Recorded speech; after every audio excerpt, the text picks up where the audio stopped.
అందరికి నమస్కారం. జై జనసేన, జై పవన్ అన్న. జనసేన పార్టీ 11 సంవత్సరాలు పూర్తి చేసుకుని 12వ సంవత్సరంలో అడుగుపెడుతున్న పార్టీ జనసేన పార్టీ. మనందరికీ మార్చి 14 అంటే ఒక పండుగ వాతావరణం, పండుగ రోజు లాంటిది.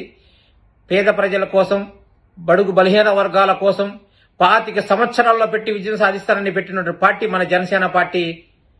11 సంవత్సరాల్లోనే 151 స్థానం ఉన్న వైసీపీ పార్టీని 30 సంవత్సరాలు మాదే అధికారం అని విర్రవెగుతున్నటువంటి జగన్మోహన్ రెడ్డి వైసీపీ పార్టీని అతల పాతాళానికి తొక్కి ప్రతిపక్ష హోదా ఇవ్వండి బాబు అని అడుక్కునే స్థాయికి తెచ్చినటువంటి వ్యక్తి మన జనసేన పార్టీ అధినేత, కారణ జన్ముడు మన పవన్ కళ్యాణ్ గారు. అంత భారీ విజయంతో చేస్తున్నటువంటి ఈ సభ ఎలా ఉండాలి? 12వ ఆవిర్భావ సభ.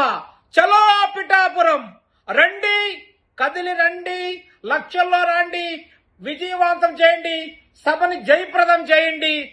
సోదరులారా, మనం సభకు ఎలా తరలి వచ్చామో, ఎంత జాగ్రత్తగా వచ్చామో, అలాగే మన సభ విజయవంతం చేసుకొని అంతే జాగ్రత్తగా మన ఇండ్లకు చేరుకోవాలి. సోదరులారా, ప్రతి ఒక్కరికి చేతులెత్తి జోడించి కోరుకుంటున్నాను.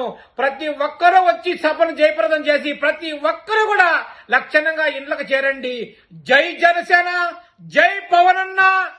భారత్ మాతాకి, భారత్ మాతాకి జై హింద్.